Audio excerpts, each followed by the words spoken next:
আসসালামু আলাইকুম সবাইকে। আরসিটিভি আয়োজিত ডক্টর স্টক প্রোগ্রামে আমি ডাক্তার মোহাম্মদ নাজমুল হোসেন। আজকে আমাদের মাঝখানে উপস্থিত আছেন ডাক্তার মোহাম্মদ আজহারুল ইসলাম আজাদ স্যার, অধ্যাপক ও বিভাগীয় প্রধান, হৃদরোগ বিভাগ, রংপুর কমিউনিটি মেডিকেল কলেজ ও হাসপাতাল, রংপুর। স্যার, আপনাকে আমাদের অনুষ্ঠানে আমন্ত্রণ। ধন্যবাদ ডক্টর নাজমুল। ধন্যবাদ আরসিটিভি কে আমাকে এই প্রোগ্রামে আমন্ত্রণ জানানোর জন্য। স্যার, আপনার কাছে আমার প্রথম প্রশ্ন, যদি কোনো রোগী হার্ট অ্যাটাক নিয়ে আসে তাহলে আমরা সেটাকে কিভাবে নির্ণয় করতে পারি? ধন্যবাদ ডক্টর নাজমুল সুন্দর একটি কোশ্চেন করার জন্য। হার্ট অ্যাটাকের পেশেন্ট গুলো সাধারণত severe central chest pain, severe বুকের ব্যথা নিয়ে আসে। প্রথমে আমরা ইসিজি করে দেখব, তারপরে ট্রপনিন আই, এরপরে ইকোকার্ডিওগ্রাফি, ফাইনালি এনজিওগ্রাফি। তো ইসিজিতে আমরা দেখব যে ইসিজিতে স্পেসিফিক একটা পোর্শন আছে এসটি সেগমেন্ট, সেটা এলিভেশন আছে কিনা। সেকেন্ড, ট্রপনিন রাইজ করছে কিনা। থার্ড, ইকোকার্ডিওগ্রাফি করে দেখব যে হার্ট অ্যাটাকে যে পোর্শন হার্ট অ্যাটাক করেছে সেক্ষেত্রে ওয়াল মোশন বা কন্ট্রাকশন ঠিক আছে কিনা। সাধারণত হার্ট অ্যাটাকের পেশেন্ট গুলো যে রক্তনালী দিয়ে হার্ট অ্যাটাক হয় পার্টিকুলার সেই এরিয়াটুকু কন্ট্রাকশন থাকে না।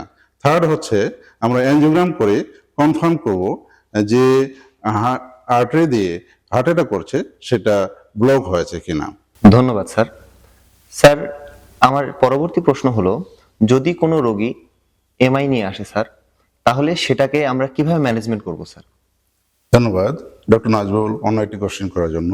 এমআই বা হার্ট অ্যাটাক অথবা মাইক্রো ইনফার্কশন নিয়ে যখন একটি পেশেন্ট আসবে তখন এই পেশেন্টের ম্যানেজমেন্ট প্রোটোকল হচ্ছে, প্রথমে আমরা কিছু ইমার্জেন্সি ড্রাগস দেব, তারপরে ইন্টারভেনশন করা লাগবে কিনা, যদি ফ্যাসিলিটিস থাকে সেই ক্ষেত্রে ইন্টারভেনশনে যাব। থার্ড হচ্ছে লাইফস্টাইল মডিফিকেশনে যাব। তো ইমিডিয়েট ম্যানেজমেন্টের ক্ষেত্রে প্রথমেই হচ্ছে পেশেন্টকে আমরা অ্যাসপ্রিন দিব 300 মিলিগ্রাম, সাথে ক্লোপিডোগ্রেল এটাও 300 মিলিগ্রাম, সাথে স্টার্টিন দেব 40 মিলিগ্রাম। এবং এই সমস্ত পেশেন্ট যেহেতু সিভিয়ার চেস্ট পেন থাকে, বুকের ব্যথা থাকে, আমরা ব্যথা কমানোর ইনজেকশন দেব প্যাথিডিন অথবা মরফিন।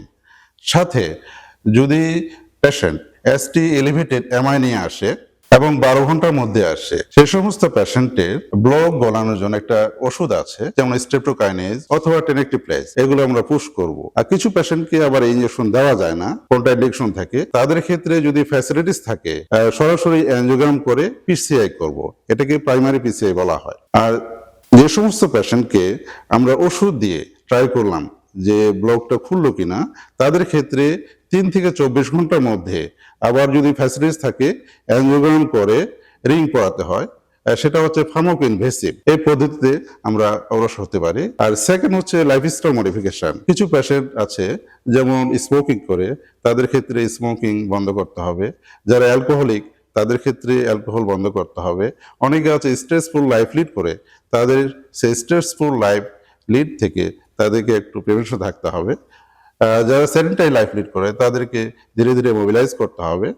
আর ফাইনালি এনজিওগ্রাম করে যদি দেখা যায় যে রিং পরানো পসিবল হয়, সেক্ষেত্রে তো আমরা এনজিওগ্রাম রিং পরাইলামই। আর কিছু পেশেন্টকে দেখা যায় যে রিং পরানো পসিবল হয় না, অনেক ডিফিউজ ডিজিজ থাকে, ট্রিপল ভেসেল ডিজিজ থাকে, তাদের ক্ষেত্রে বাইপাস প্রয়োজন হয়।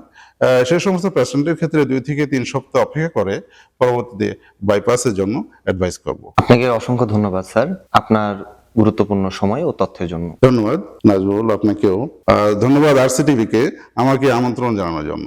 আজকে এই পর্যন্তই। পরবর্তী কোনো সময়ে নতুন কোনো বিশেষজ্ঞ চিকিৎসককে নিয়ে আমরা নতুন কোনো সমস্যা নিয়ে আলোচনা করব।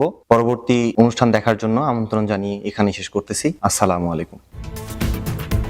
Rangpur Community Medical College Hospital, for health, for education.